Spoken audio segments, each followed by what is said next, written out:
Hello friends, आप सभी लोगों का स्वागत है इस वीडियो में। इसमें मैं आप लोगों को एक्सरसाइज कराऊंगा रासायनिक अभिक्रियाओं एवं समीकरण का जो पार्ट है। उसमें क्या है कि जो हमने आपके पिछले तीनों वीडियो में बताया था, उसमें रासायनिक अभिक्रियाएं, उनके समीकरण और उनके प्रकार, उनको संतुलित करना। इस वीडियो में आपको एक्सरसाइज कराऊँगा। जो क्वेश्चन उसमें नहीं बताए थे वो क्वेश्चन इसमें बताएंगे, और जो एकाध दो तीन रासायनिक समीकरण संतुलित करना सिखाएंगे। तो इसमें जो पहला क्वेश्चन है, एनसीईआरटी की बुक से मैंने लिया है क्वेश्चन से। पहला क्वेश्चन है कि वायु में जलाने से पहले मैग्नीशियम रिबन को साफ क्यों किया जाता है। क्वेश्चन एक बार फिर से सुन लीजिए। वायु में जलाने से पहले मैग्नीशियम रिबन को साफ क्यों किया जाता है। तो देखिए, जो मैग्नीशियम है जब वायु से क्रिया करता है तो बना देता है मैग्नीशियम ऑक्साइड। ये मैग्नीशियम ऑक्साइड की परत जम जाती है मैग्नीशियम पर, मैग्नीशियम रिबन पर, जो कि जलता नहीं है। तो ये जलता नहीं है, इसीलिए इसको जलने योग्य बनाने के लिए इसको पहले मैग्नीशियम ऑक्साइड की जो परत जमी होती है उसको साफ करना पड़ता है। इसमें जो अगला क्वेश्चन है वो ये है कि जब लोहे की कील को कॉपर सल्फेट के विलयन में डुबोया जाता है तो विलयन का रंग क्यों बदल जाता है। तो देखिए, लोहे की कील मतलब आयरन, कॉपर सल्फेट मतलब CuSO4। तो होगा क्या, जब लोहे की कील को कॉपर सल्फेट, इसका विलयन जो होता है वो गहरा नीला होता है, इस कलर का होता है इसका विलयन। जब इसको डुबोया जाता है तो रिएक्शन करने के पश्चात हो जाता है FeSO4 प्लस Cu, ये हो जाता है गहरा हरा।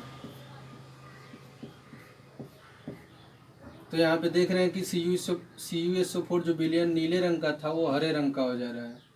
तो इसी का कारण पूछ रहा है कि क्यों ऐसा हुआ है। तो यहाँ पे हो क्या रहा है, रिएक्शन में जो Fe है, आयरन है, वो Cu को कॉपर सल्फेट में से, कॉपर को कॉपर सल्फेट विलयन में से विस्थापित कर दे रहा है। यहाँ पे देख रहे हैं कि जो CuSO4 के रूप में था और यहाँ पे रिएक्शन के बाद Cu के रूप में बच रहा है।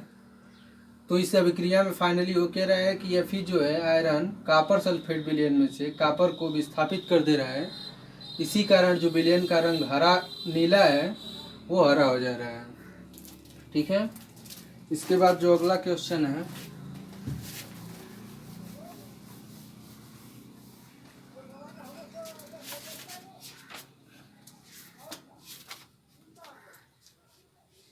अगले क्वेश्चन में आपको ऑक्सीकरण और अपचयन बताना है कि किस पदार्थ का ऑक्सीकरण हो रहा है और किसका अपचयन हो रहा है।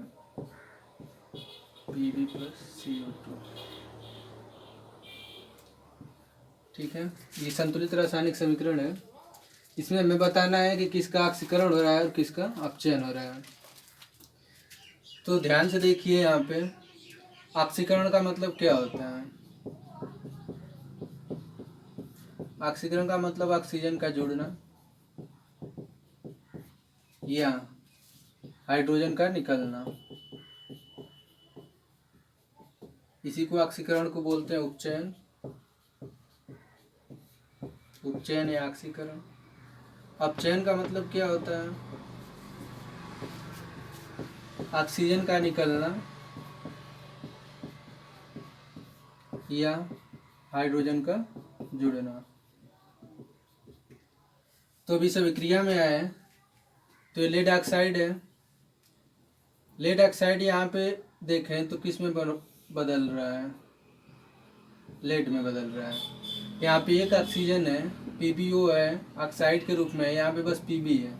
यहाँ से ऑक्सीजन निकल जा रही है, यहाँ पे कोई ऑक्सीजन नहीं है। तो ऑक्सीजन का निकलना क्या है, अपचयन। तो यहाँ पे लेड ऑक्साइड का हो रहा है अपचयन। अब आए कार्बन पे, तो यहाँ पे कार्बन है, यहाँ पे कार्बन डाइऑक्साइड है, यहाँ पे कोई ऑक्सीजन नहीं है, यहाँ पे ऑक्सीजन आ गया। तो ऑक्सीजन का जुड़ना उपचयन या ऑक्सीकरण। तो ये हो गया उपचयन। तो इस तरह आपको अभिक्रिया दे के पूछ सकता है कि इसमें किसका ऑक्सीकरण हो रहा है, किसका अपचयन हो रहा है। तो इस तरह आप बताएंगे, या तो ऑक्सीजन के आधार पे देख सकते हैं या तो हाइड्रोजन के आधार पे। चूंकि यहाँ पे हाइड्रोजन है ही नहीं तो हाइड्रोजन के हिसाब से नहीं देख सकते हैं, ऑक्सीजन है तो ऑक्सीजन के हिसाब से हमने बताया कि किसका ऑक्सीकरण हो रहा है और किसका अपचयन हो रहा है। तो इस तरह की भी बोर्ड में आ सकता है क्वेश्चन। इसके बाद जो अगला क्वेश्चन है, अगला क्वेश्चन ये है कि जब लौह चूर्ण पर तनु हाइड्रोक्लोरिक अम्ल डालने से क्या होता है। लौह चूर्ण मतलब Fe का चूर्ण है ये आयरन का, उस पर तनु हाइड्रोक्लोरिक अम्ल HCl तनु है। तनु का मतलब होता है कि इसमें जो पानी की मात्रा होगी वो ज़्यादा होगा। पूछा है कि तनु लौह चूर्ण पर तनु हाइड्रोक्लोरिक अम्ल डालने से क्या होता है।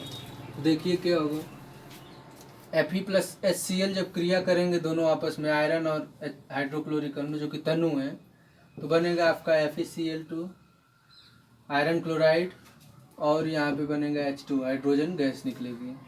तो इसमें ऑप्शनली ये क्वेश्चन है, इसमें ऑप्शन दिया है, पहला है हाइड्रोजन गैस एवं आयरन क्लोराइड बनता है। तो ये बन रहा है हाइड्रोजन गैस है और ये आयरन क्लोराइड है, तो ये आपका पहला ऑप्शन सही हो जाएगा। इसके बाद जो अगला क्वेश्चन है,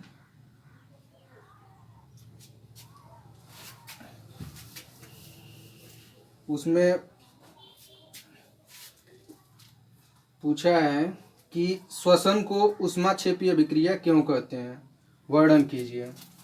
तो देखिए श्वसन के बारे में हमने आपको बताया था वीडियो में, अगर आप पीछे वीडियो में देखेंगे तो आपको पता चल जाएगा। श्वसन जो होता है वो ऊष्माक्षेपी अभिक्रिया है, ऊष्माक्षेपी अभिक्रिया का उदाहरण है। इसमें होता क्या है कि जब हम कोई पदार्थ भोजन के रूप में लेते हैं तो जब शरीर में हमारे जाता है तो टूट जाता है ग्लूकोज के रूप में। ग्लूकोज के रूप में टूटने के बाद जो हमारे शरीर में ऑक्सीजन होती है उससे क्रिया करता है और कार्बन डाइऑक्साइड और जल बनाता है और हमारे शरीर को ऊर्जा मिलती है।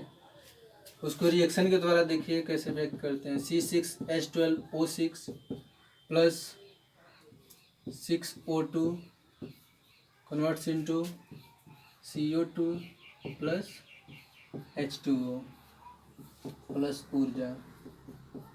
देखिए ग्लूकोज के रूप में हमारे शरीर में गया भोजन, जब हमारे शरीर में उपस्थित ऑक्सीजन से क्रिया करेगा तो क्रिया करने के पश्चात कार्बन डाइऑक्साइड गैस बनेगी, जल बनेगा और ऊर्जा का निर्माण होगा। तो जिस ऊर्जा से हम अपने दैनिक जीवन के कार्य करते रहते हैं, और जब यही ऊर्जा खत्म हो जाती है तो हमें फिर भोजन करने की आवश्यकता पड़ती है।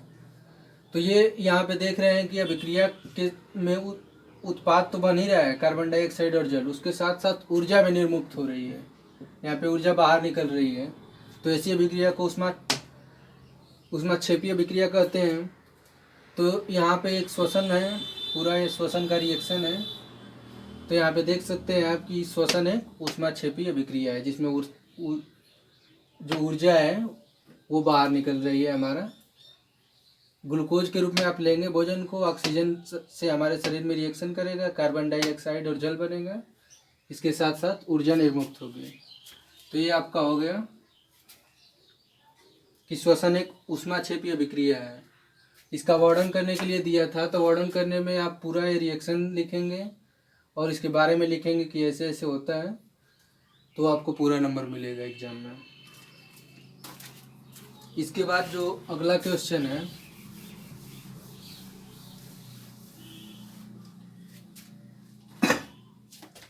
कि वियोजन अभिक्रिया को संयोजन अभिक्रिया के विपरीत क्यों कहा जाता है, इन अभिक्रियाओं के लिए समीकरण लिखिए। तो देखिए इसमें पूछा है कि वियोजन अभिक्रिया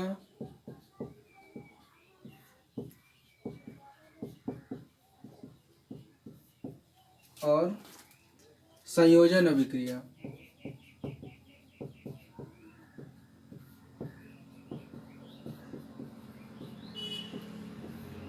इसमें पूछा है क्वेश्चन में कि वियोजन अभिक्रिया और संयोजन अभिक्रिया को एक दूसरे के विपरीत क्यों कहा जाता है और रासायनिक समीकरण द्वारा इसका वर्णन कीजिए। तो संयोजन अभिक्रिया में क्या होता है, ऐसी अभिक्रिया जिसमें दो या दो से अधिक अणु मिलते हैं और केवल सिंगल अणु बनता है, एकल पदार्थ बनता है, तो उसे कहते हैं संयोजन अभिक्रिया। वियोजन में क्या होता है कि एक ही पदार्थ रहता है, एक ही कोई अणु या यौगिक है जो दो या दो से अधिक सरल अणुओं में टूट जाता है, उसे वियोजन अभिक्रिया कहते हैं।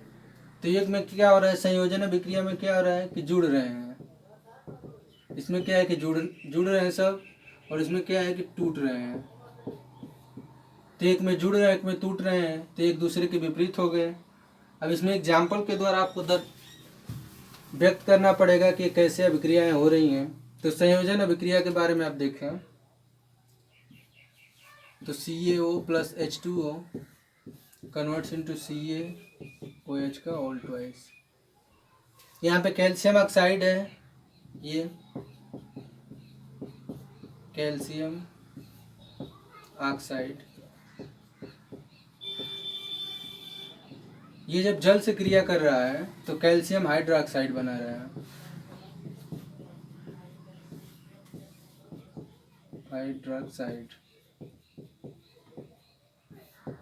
यहाँ पे देख रहे हैं कि यहाँ पे दो अणु हैं, दो पदार्थ हैं, और मिलने के बाद केवल एक ही उत्पाद बन रहा है, तो ये आपका संयोजन अभिक्रिया का उदाहरण हो गया। अब आए वियोजन पे।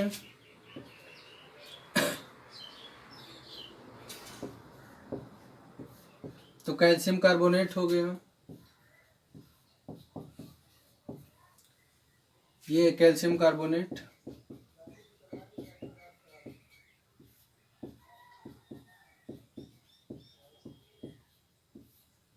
ये कैल्शियम ऑक्साइड और कार्बन डाइऑक्साइड।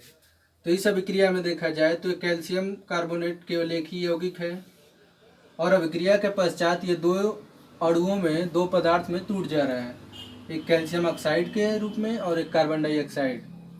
तो यहाँ पे इसका टूट रहा है कैल्शियम कार्बोनेट, तो ये हो गया आपका वियोजन अभिक्रिया का उदाहरण। तो इस तरह आप दोनों का उदाहरण दे देंगे और इसके बारे में लिख देंगे, दोनों की डिफिनीशन लिख देंगे, वियोजन अभिक्रिया और संयोजन अभिक्रिया की, तो ये इसका आंसर हो जाएगा।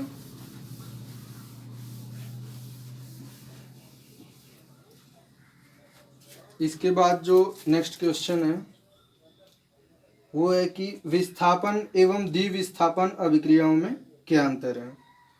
इन अभिक्रियाओं के समीकरण लिखिए। तो विस्थापन एवं द्विविस्थापन अभिक्रियाएं।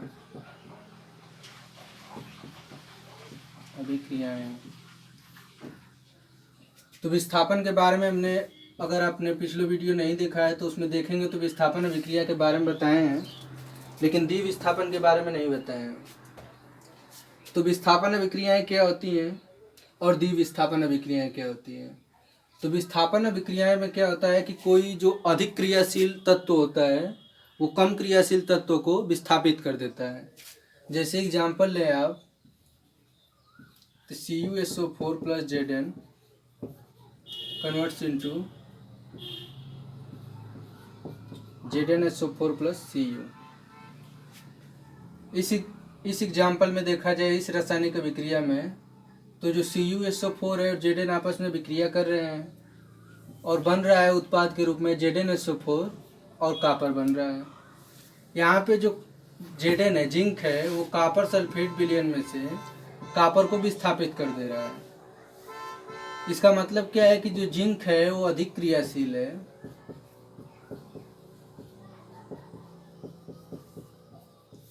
कापर की तुलना में।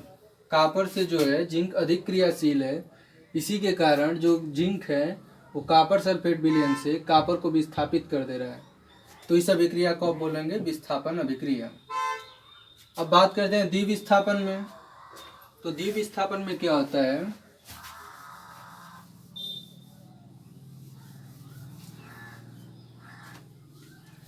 द्विविस्थापन अभिक्रिया में क्या होता है कि इसमें जो आयनों का आदान प्रदान होता है, दो यौगिक हों या दो पदार्थ हों, उसमें क्या होगा कि आयनों का आदान प्रदान होगा। तो ऐसी अभिक्रिया को द्विविस्थापन अभिक्रिया कहते हैं। एग्जाम्पल लिख सकते हैं, Na2SO4 plus BaCl2 converts into BaSO4 plus 2NaCl। इस अभिक्रिया में देखा जाए तो Na2SO4 टूट जाएगा Na प्लस SO4 माइनस में। BaCl2 क्या है, तो Ba प्लस प्लस और Cl माइनस के रूप में टूट जाएगा। तो यहाँ पे देखा जाए इस अभिक्रिया में Na2SO4 और BaCl2 अभिक्रिया कर रहे हैं, तो Na और SO4 साथ साथ हैं, Ba बेरियम और क्लोराइड साथ साथ हैं। तो इस अभिक्रिया में होगा क्या कि SO4 और Cl, SO4 डबल माइनस और Cl पर एक माइनस, इन दोनों आयन के रूप में है। आयन किसे कहते हैं, तो ऐसे परमाणु अथवा परमाणुओं का समूह, यहाँ पे Cl एक परमाणु है, तो ऐसे परमाणु अथवा परमाणुओं का समूह जो आवेश युक्त हों, आवेश का मतलब जिस पे चार्ज हो, पॉजिटिव चार्ज हो या निगेटिव चार्ज हो। तो यहाँ पे Cl पे निगेटिव है, तो ऐसे परमाणु अथवा परमाणुओं का समूह जो आवेश युक्त हों उसे कहते हैं आपका आयन। यहाँ पे Cl आयन है, बेरियम आयन है, Na प्लस आयन है, SO4 डबल माइनस आयन है। क्यों? क्योंकि ऐसे परमाणु अथवा परमाणु के समूह हैं जिसपे चार्ज है, आवेश है। यहाँ पे नेगेटिव चार्ज है, यहाँ पे पॉजिटिव चार्ज है, तो यहाँ आयन के रूप में है। अब इसमें होगा क्या कि SO4 चला जाएगा बेरियम के पास, और जो क्लोरीन है, क्लोराइड आयन है, वो चला जाएगा Na के पास। वहीं इस अभिक्रिया में हो रहा है। तो इस अभिक्रिया में क्या हो रहा है कि SO4 और Cl minus, SO4 double minus और Cl एक माइनस, दोनों आयनों का आदान प्रदान हो रहा है, इसलिए इस अभिक्रिया को बोलेंगे द्विविस्थापन अभिक्रिया। तो द्विविस्थापन अभिक्रियाएं क्या होती हैं, तो ऐसी अभिक्रियाएं जिसमें आयनों का आदान प्रदान होता है द्विविस्थापन अभिक्रियाएं कहलाती हैं।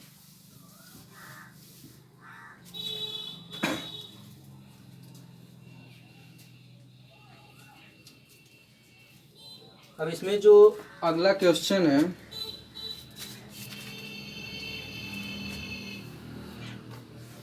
वो है कि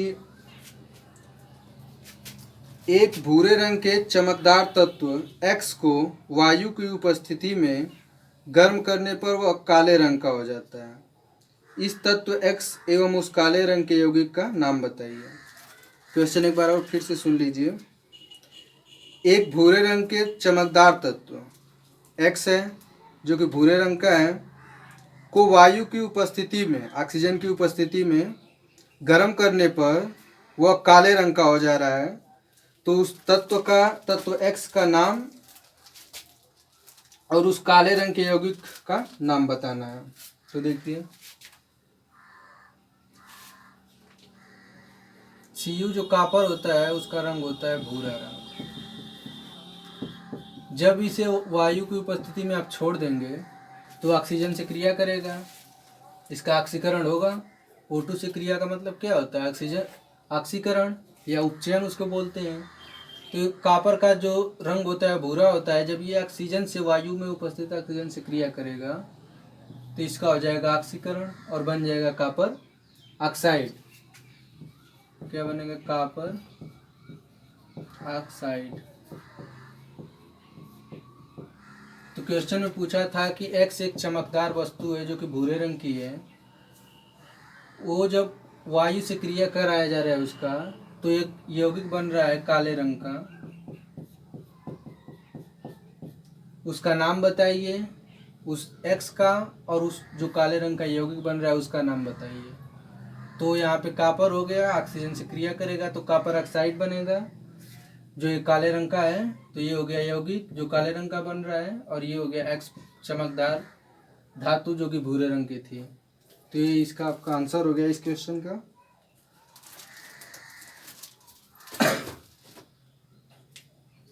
अब इसमें आप लोगों को कुछ संतुलित समीकरण जो है,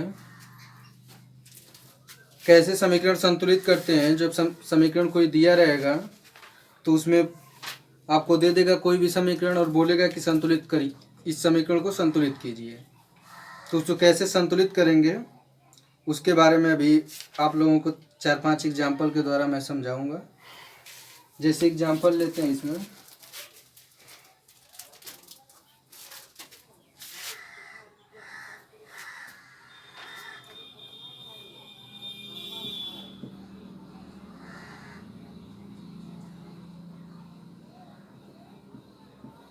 BaCl2 प्लस Al2SO4 का whole price BaSO4 plus AlCl3।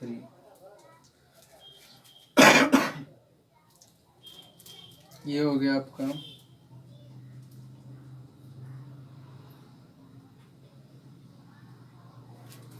पहले का आसान देखिए, उसके बाद थोड़ा कठिन में समझने में आसानी रहेगी। NaOH plus H2SO4 converts into Na2SO4 plus H2O।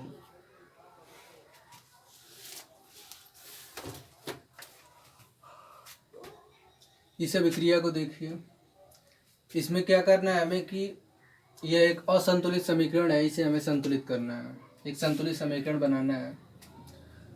तो इसमें हम करेंगे क्या, पहले देखते हैं कि ये संतुलित है या नहीं है। तो इधर देखिए, एक सोडियम है, एक सोडियम परमाणु है, इधर दो है, जो Na है इधर एक है, इधर दो है। ऑक्सीजन पे आइए तो ऑक्सीजन इधर यहाँ पे एक है, चार यहाँ पे, 5 ऑक्सीजन है। यहाँ पे आइए तो 4 यहाँ पे, एक यहाँ पे, 5 ऑक्सीजन यहाँ इधर भी है। हाइड्रोजन पे आइए तो एक यहाँ पे है और 2 यहाँ पे, तो हाइड्रोजन हो गया आपका 3। इधर हाइड्रोजन पे आइए तो 2 है। फिर एस पे आइए सल्फर पे, तो इधर एक है, इधर भी एक है, तो सल्फर एक है, इधर भी सल्फर एक है। तो ऑक्सीजन और सल्फर तो दोनों तरफ बराबर है, लेकिन जो सोडियम और हाइड्रोजन है वो बराबर नहीं है। तो इसको बराबर कैसे करेंगे, तो सबसे पहले सोडियम पे आते हैं। तो सोडियम का इधर एक परमाणु है, इधर 2 परमाणु है। तो अगर इधर हम 2 से मल्टीप्लाई कर दें तो इधर भी 2 सोडियम हो जाएगा और इधर भी 2 सोडियम हो जाएगा। तो सोडियम हो जाएगा आपका, बैलेंस हो गया, दोनों तरफ 2-2 हो गए। अब आते हैं ऑक्सीजन पे, तो इधर 2 ऑक्सीजन यहाँ पे, 4 यहाँ पे, 6 हो गए। और इधर 5 ही ऑक्सीजन है, एक यहाँ पे और एक 4 यहाँ पे, 5 है। तो ऑक्सीजन को कैसे संतुलित करेंगे, ऑक्सीजन से पहले आप देखें हाइड्रोजन को, तो हाइड्रोजन देखिए यहाँ पे 2 यहाँ से हो गए और 2 यहाँ से हो गए, 4 हो गए। और यहाँ पे हाइड्रोजन कितने हैं, 2 ही हैं। तो इधर हाइड्रोजन कितने हो गए, 4 हो गए, इधर 2 हैं। तो कैसे बैलेंस होगा, अगर इधर हम यहाँ पे 2 है, अगर यहाँ पे 2 से मल्टीप्लाई कर दें तो 2 दूनी के 4 हो जाएगा। तो इधर भी 4 हाइड्रोजन हो जाएंगे, इधर भी 4 हाइड्रोजन हो जाएगा। देखिए यहाँ पे 2 हाइड्रोजन यहाँ से और 2 हाइड्रोजन यहाँ से, 4 हो गए इधर, और 2 दूनी के 4 इधर भी। तो आपका हाइड्रोजन बैलेंस हो गया 4, इधर भी 4 हो गया, और सोडियम बैलेंस हो गया। अब देखिए सल्फर पे आइए, तो सल्फर इधर भी एक है और इधर भी एक है, तो सल्फर भी बैलेंस है। अब ऑक्सीजन पे आते हैं, ऑक्सीजन को देखते हैं कि बैलेंस है कि नहीं है। तो यहाँ पे देखिए 2 ऑक्सीजन यहाँ से और 4 ऑक्सीजन यहाँ से, इधर हो गए 6 ऑक्सीजन। इधर देखते हैं तो 4 ऑक्सीजन यहाँ से और 2 ऑक्सीजन यहाँ से, इधर भी 6 ऑक्सीजन हो गए। तो इस तरह जो सभी परमाणु थे इसमें, सोडियम, ऑक्सीजन, हाइड्रोजन और सल्फर, सभी बैलेंस हो गए। तो ये आपका हो गया एक संतुलित रासायनिक समीकरण। इसे हमने किस विधि से, हीट एंड ट्रायल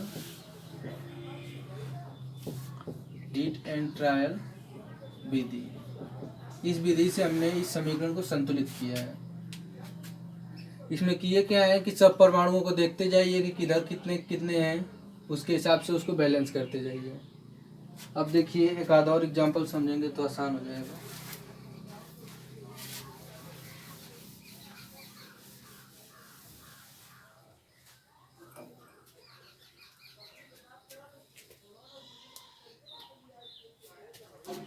अगला एग्जाम्पल देखिए, BaCl2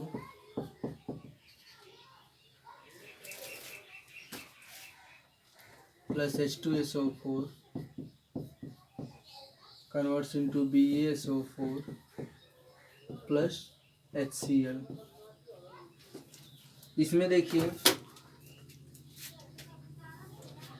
तो इधर देखिए बेरियम है, इसमें क्लोरीन है, हाइड्रोजन है, सल्फर है, ऑक्सीजन है, 5 परमाणु हैं। इधर आइए तो बेरियम है, सल्फर है, ऑक्सीजन है, हाइड्रोजन है, क्लोरीन है। इधर देखिए कितने बेरियम है, तो 1 है। इधर बेरियम कितने, इधर भी 1 है। क्लोरीन पे आते हैं तो इधर 2 है, इधर क्लोरीन, इधर क्लोरीन 1 है।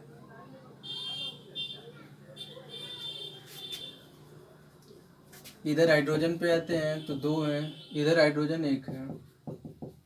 फिर सल्फर पे आते हैं तो इधर सल्फर 1 है, इधर सल्फर भी 1 है।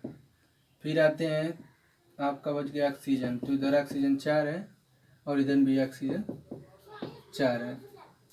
देखिए बेरियम तो सेम है, हाइड्रोजन और क्लोरीन ये दोनों सेम नहीं है दोनों तरफ, और बाकी सल्फर ऑक्सीजन ये भी सेम है दोनों तरफ, बेरियम भी दोनों तरफ सेम है, क्लोरीन और हाइड्रोजन सेम नहीं है।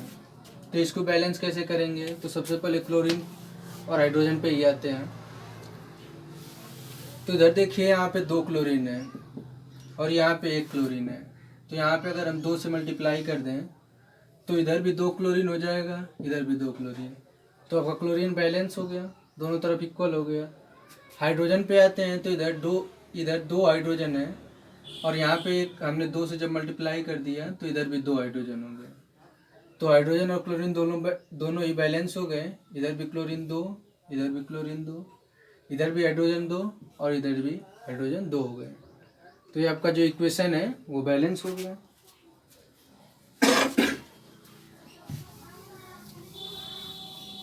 ये तो थोड़े आसान रासायनिक समीकरण थे। अब एक थोड़ा कठिन देखिए, BaCl2 प्लस Al2SO4 का होल थ्राइस, BaSO4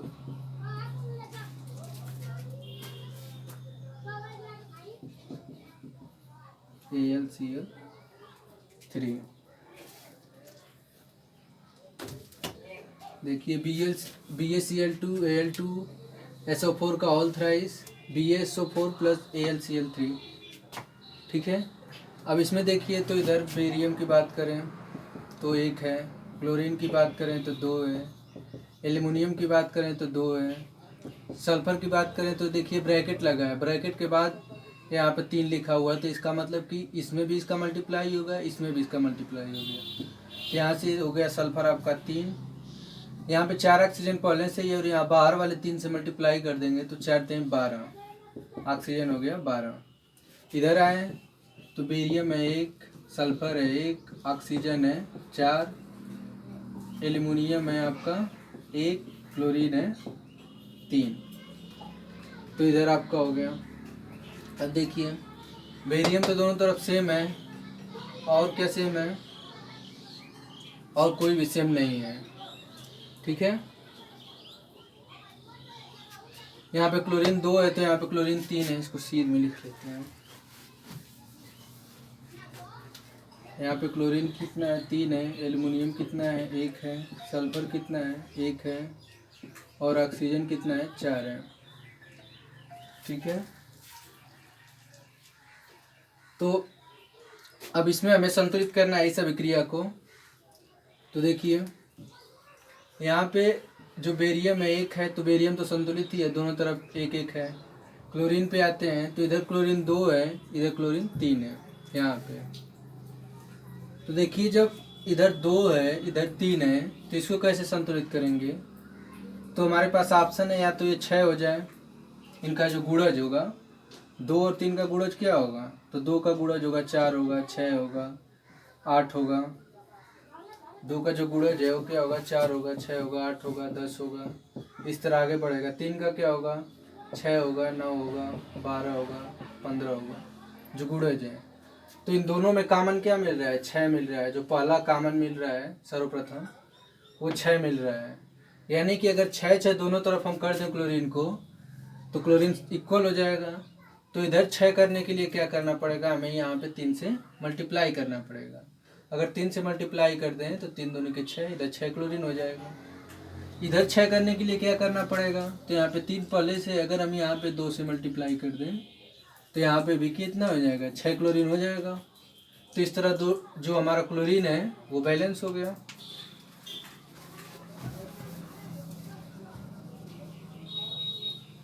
क्लोरीन कितना हो गया, दोनों तरफ 6 हो गया।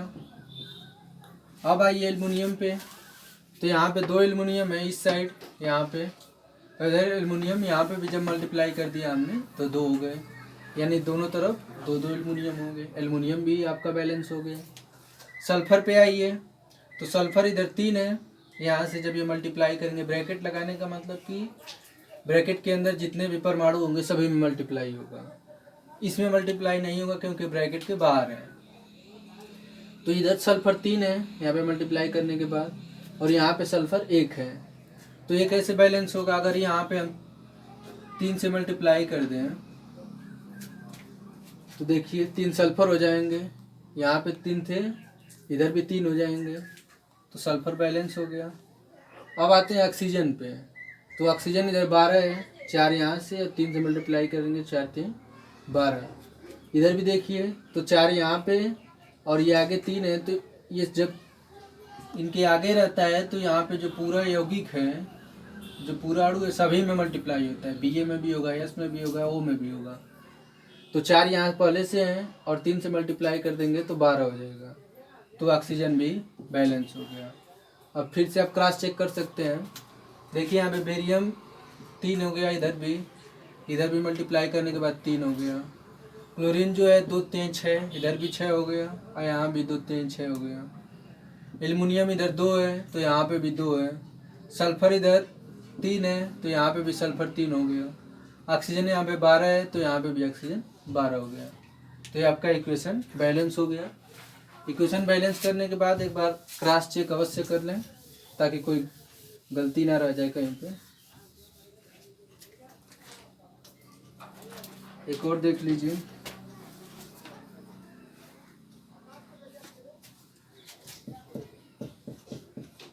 नाइट्रिक अम्ल, कैल्शियम हाइड्रोक्साइड,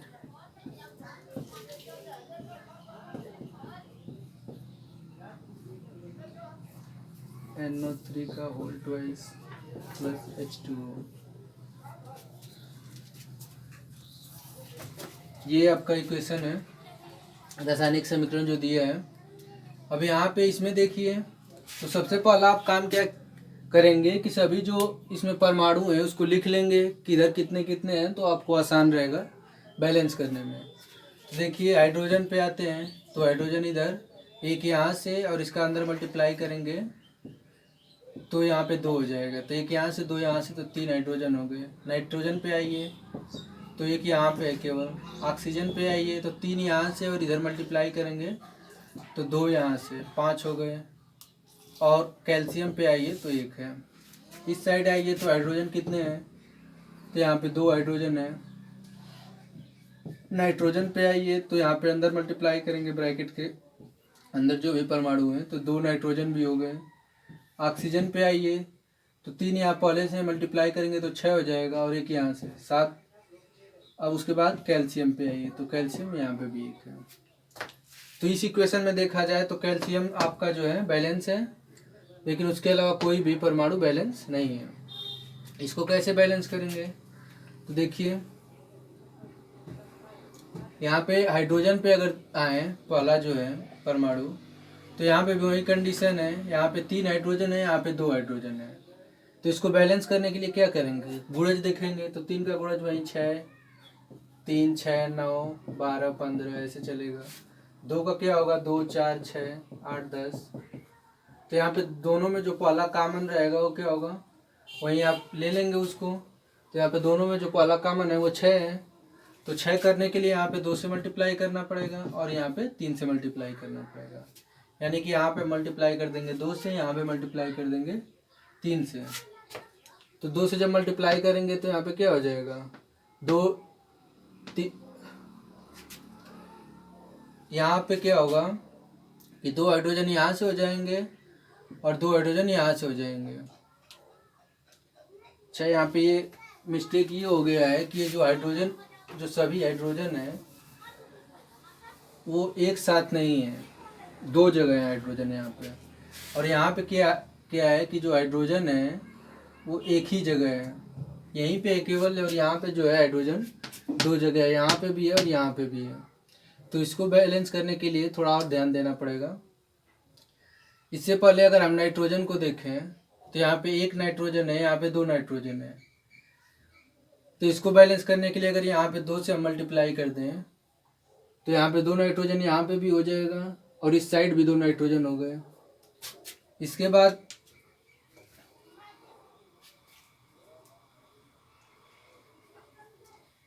बाद नाइट्रोजन इधर बैलेंस हो गया, इधर भी 2 और इधर भी 2 हो गया।